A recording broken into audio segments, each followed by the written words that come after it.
พี่น้องออกมาเบาอย่างชัดเจนแล้วกับเต้วสุกัญญาว่าจะอยู่หรือจะไปจะอยู่วงไหนหรือจะตั้งวงเองกับนางเอกเต้วสุกัญญาพี่น้องเพิ่นมาไล่สดพร้อมกันกับพอเอกภาคดีพ้นลำระเบียบวาทศิลป์ก่อนสิไล่สดพอเอกแล้วก็มาโพสต์ว่าเย็นนี้6 โมงครึ่งมาฟังความจริงจากปากน้องเต้วพร้อมกันทั่วโลกนะครับวสันดามาฟังพร้อมกันทั่วโลกเลยจากปากน้องเต้วเองว่าเสี่ยวจังไหนสิไปหรือสิอยู่น้องเต้วก็มาแซ่โพสต์แล้วก็เขียนว่าเป็นกำลังใจให้นางเอกกันค่ะเย็นนี้รอฟังพร้อมกันนะคะจากนั้น18:30 น.พอเอกก็จัดการไล่สดเลยพี่น้องตามคำเว้าน้องเต้วก็มาแซ่โพสต์ว่ามาฟังพร้อมกันจ้าว่าซั่นว่าเพิ่นก็เว้าความเปลี่ยนไปเปลี่ยนมาว่าได้ฟังมาหนาหูแล้วล่ะว่าน้องเต้วมีข่าวว่าสิย้ายวงว่าซั่นว่านั่นน่ะพอเอกเอามาเว้าก่อนก็บ่ฮู้ดอกบ่ได้ฟังจากปากจักเที่ยว่าน้องเต้วนี่สิไปอยู่วงใดบางคนก็มาลือความนั้นลือความนี้ซาว่าน้องเต้วถูกซื้อโตไปอยู่วงใหม่บางคนก็ซาว่าไปอยู่กับแม่นจักรพันธ์ติไปซอยแม่นจักรพันธ์ติบางคนก็ซาว่าไปอยู่กับนกพงศกรไปซอยสร้างวงใหม่อลังการโซ่พะนะว่านั่นน่ะบัดนี้นี่ก็บ่ได้ยินจากปากน้องเต้วจักเที่ยพอเอกแล้วมาเว้าก่อนพี่น้องอันว่าสิไปอยู่กับนกไปอยู่กับแม่นนั่นอันนี้ตัดไปได้เลยเพราะว่าพ่อเชื่อว่าลูกของพ่อบ่ว่าสิเป็นบอยบ่ว่าสิเป็นบูดเป็นแม่นเป็นนก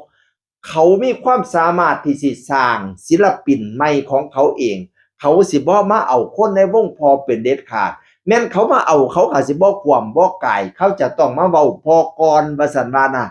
อันนั้นว่าสิไปอยู่กับแม่นว่าสิไปอยู่กับนกอันนี้ตัดไปได้เลยพ่อบอกเลยเด้อว่าตัดไปได้เลยพะนะว่านั่นน่ะ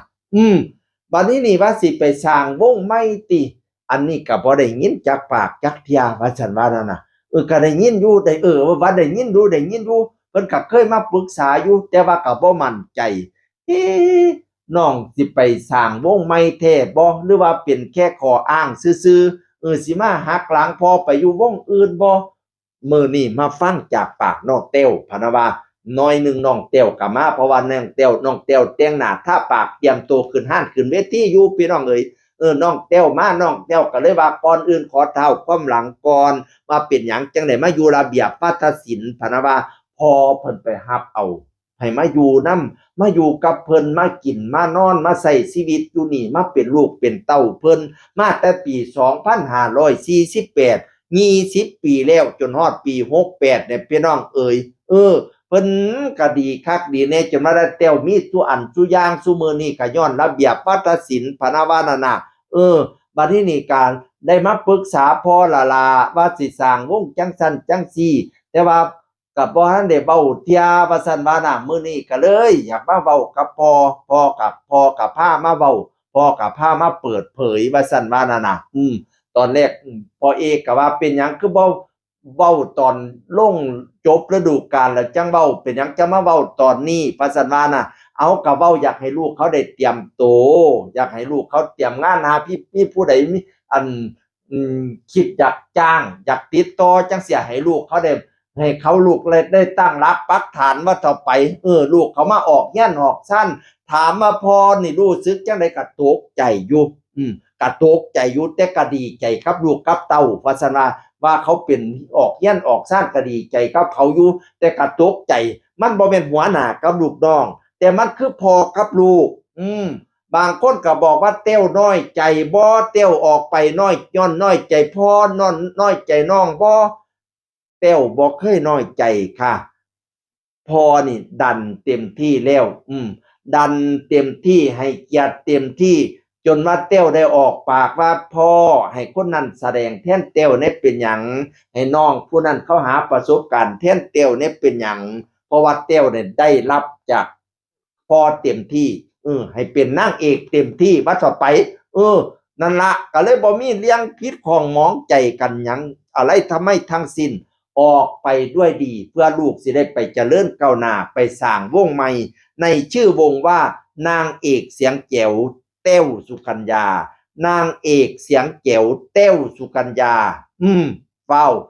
ติดตามไว้เพิ่นมีแฟนเพจหมอลำเสียงแจ๋วแต้วสุกัญญาลงป้ายโฆษณาเรียบร้อยผู้ใดสนใ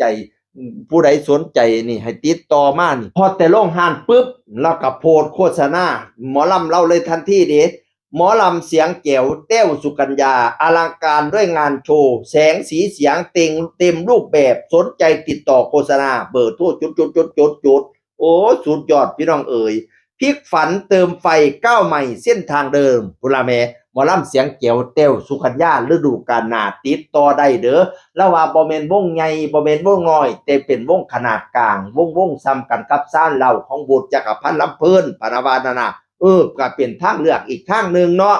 เป็นลูกสาวคนเดียวนะของระเบียบเป็นผู้หญิงคนเดียวของระเบียบวาทศิลป์ที่แยกไปตั้งวงนอกนั้นเป็นผู้ชายเบิดพี่น้องเอ๋ยบ่ว่าสิเป็นแม่นจักรพันธ์บูตรจักรพันธ์ลำเพิ่นนกพงศกร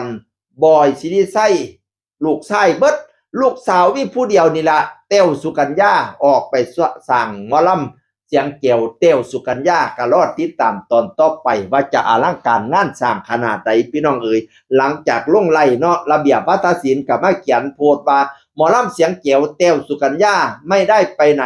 ขอพ่อเดินในฉบับเสียงแจ๋วรอฉลองพร้อมกันติดต่องานเลยแต้วสุกัญญาแฟนเพจหมอลำเสียงแจ๋วแฟนเพจกดติดตามหมอลำเสียงแจ๋วให้ไปติดตามแต้วสุกัญญากับมาแซ่พูดแล้วก็เขียนว่าฝากพี่น้องกดติดตามหมอลำน้องใหม่เพจหมอลำเสียงแจ๋วแต้วสุกัญญาน้ำเนเด้อจ้า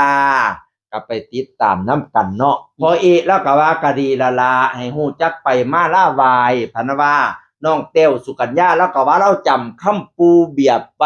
บ่เคยลืมปูเบียบไปจังได๋ก็อยู่ไก่เพิ่นว่าดีหนีไก่เพิ่นเสียดาย